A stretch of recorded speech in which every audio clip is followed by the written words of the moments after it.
ইঁচড় চিংড়ি আমরা কিন্তু বেশিরভাগ মানুষই খেতে ভীষণ ভালোবাসি। এইভাবে একদিন ইঁচড় চিংড়িটা বানিয়ে দেখবেন, খেতে কিন্তু ভীষণ সুস্বাদু হয়। নমস্কার বন্ধুরা, কিচেন অফ সোনটাই চ্যানেলে আপনাদের স্বাগত। আমি এখানে পরিমাণ মতো ইঁচড় কেটে ভালো করে ধুয়ে নিয়েছি, আর কিছুটা পরিমাণ চিংড়ি মাছ ভালো করে ধুয়ে নিয়েছি।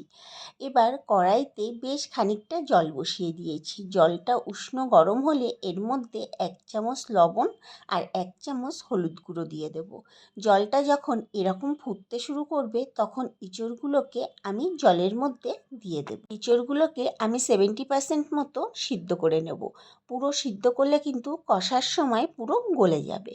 আমি এখানে সব ইঁচড়গুলো দিয়ে দিলাম। এখন জলের মধ্যে ভালো করে মিশিয়ে নিয়ে কড়াইটাকে ঢেকে দেব 15 মিনিটের জন্য। 15 মিনিট পর ফিরে আসলাম। দেখুন, ঢাকনাটা তুলে নেব। জলটা কিন্তু অনেকটাই শুকিয়ে গেছে। আর ইঁচড়টা যখন দেখবেন খুন্তি দিয়ে এইভাবে কাটা যাচ্ছে, তখনই ভাববেন 70% মতো কিন্তু সিদ্ধ হয়ে গেছে। এবার ইঁচড়গুলোকে তুলে নেব। এবার কড়াইতে বেশ খানিকটা তেল বসিয়ে দিয়েছি। তেলটা গরম হয়ে গেলে আগে থেকে কেটে রাখা কয়েকটা আলু ভেজে নেওয়ার জন্য দিয়ে দিলাম। এর মধ্যে দিয়ে দেবো পরিমাণ মতো লবণ আর পরিমাণ মতো হলুদ। এবার আলুগুলোকে বেশ লালচে করে ভেজে নেব। মিডিয়াম ফ্লেমে আলুগুলো ভাজবো, যাতে ভাজার সময় 50% মতো নরম হয়ে যায়। চলুন এইদিকে মশলাগুলো করে নিই। আমি এখানে মশলার জন্য নিয়েছি 15 থেকে 16 কোয়া মতো রসুন, পরিমাণ মতো আদা, একটা পেঁয়াজ কুচি, একটা গোটা টমেটো, ঝালের জন্য নিয়েছি বেশ কয়েকটা লঙ্কা। আপনারা যেমন ঝাল খেতে পছন্দ করেন সেরকম পরিমাণ লঙ্কা নেবেন। আর এর মধ্যে দিয়ে দেব 2 চামচ মতো গোটা জিরে। এখন মশলাটাকে ভালো করে পেস্ট করে নেব। এইদিকে আলুগুলো কিন্তু আমার ভাজা হয়ে গেছে। যখন এরকম লালচে হয়ে আসবে তখন আলুগুলোকে তুলে নেব। আর ওই তেলের মধ্যে সিদ্ধ করে রাখা ইঁচড়গুলোকে দিয়ে দেব। এর মধ্যে কিন্তু কোনো লবণ বা হলুদ কিছুই ব্যবহার করব না। 3 থেকে 4 মিনিট তেলের মধ্যে নাড়াচাড়া করে নেব, মানে ভেজে নেব ইঁচড়গুলোকে। 3 থেকে 4 মিনিট ভেজে নেওয়ার পর যখন এরকম পর্যায়ে আসবে, মানে ইঁচড়গুলোর গায়ে হালকা লালচে কালার ধরবে, তখন ইঁচড়গুলোকে কিন্তু অন্য পাত্রে তুলে নেব। আর কড়াইতে আবার তেল দিয়ে দিয়েছি। তেলটা গরম হয়ে গেলে নুন হলুদ মাখিয়ে রাখা চিংড়ি মাছগুলোকে তেলের মধ্যে দিয়ে দেব। চিংড়ি মাছগুলোকে কিন্তু বেশ লালচে করে ভেজে নেব। তবে খুব লাল করব না, কারণ চিংড়ি মাছ বেশি ভাজলে কিন্তু শক্ত হয়ে যায়। যখন এরকম লালচে হয়ে আসবে তখন চিংড়ি মাছগুলোকে তুলে নিলাম।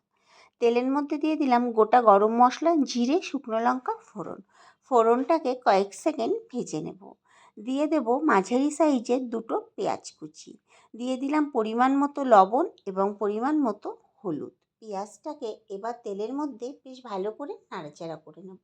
ওই 3 মিনিট মতো পেঁয়াজটাকে মিডিয়াম ফ্লেমে নাড়াচাড়া করে নেব। যখন এরকম পেঁয়াজগুলোর গায়ে কালার চলে আসবে তখন এর মধ্যে বেটে রাখা মশলাটা দিয়ে দেব। ওই প্রথমে যে মশলাটা করেছিলাম সেই মশলাটা। আর মিক্সির বাটিটা ধুয়ে সামান্য পরিমাণ একটু জল দিয়ে দেব। দিয়ে দেব পরিমাণ মতো লবণ, পরিমাণ মতো হলুদ, আর কালারের জন্য দিয়ে দেব পরিমাণ মতো কাশ্মীরি লঙ্কার গুঁড়ো। 1 চামচ মতো কাশ্মীরি লঙ্কার গুঁড়ো ব্যবহার করেছি। এবার মশলাটাকে বেশ ভালো করে তেলের মধ্যে নাড়াচাড়া করে নেব। 7 থেকে 8 মিনিট মশলাটাকে কষাতে টাইম লেগেছিল। যেহেতু পেঁয়াজ বাটা দেওয়া, পেঁয়াজটাকে ভালো করে না কষালে কিন্তু কাঁচা পেঁয়াজের গন্ধ বেরোলে স্বাদ পুরো পাল্টে যায়, খেতে ভালো লাগে না। যখন মশলাটা এরকম তেল ছেড়ে যাবে তখন ভেজে রাখা ইঁচড় আর ভেজে রাখা আলুগুলোকে দিয়ে দেব। মশলার সাথে আরও 2-3 মিনিট নাড়াচাড়া করে নেব, যাতে আলু আর ইঁচড়টা পুরো মশলার সাথে ভালোভাবে মিশে যায়। দেখুন, 2 থেকে 3 মিনিট নাড়াচাড়া করে নেওয়ার পর যখন এরকম পর্যায়ে চলে আসবে তখন এর মধ্যে দিয়ে দেব পরিমাণ মতো জল। জলটা একটু ফুটে উঠলে এর মধ্যে ভেজে রাখা চিংড়ি মাছগুলোকে দিয়ে দেব। দিয়ে বেশ ভালো করে ঝোলের সাথে মিশিয়ে নেব। এবার কড়াইটাকে ঢেকে দেব 7 থেকে 8 মিনিটের জন্য।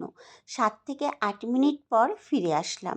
এবার ঢাকনাটা তুলে নেব। দেখুন, ঝোলটা কিন্তু অনেকটাই টেনে নিয়েছে।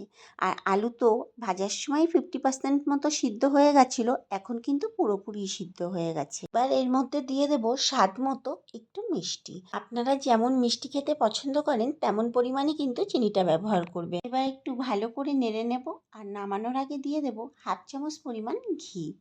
ঘিটা দিয়ে ভালো করে মিশিয়ে নিয়ে কড়াই থেকে নামিয়ে নিয়েছি।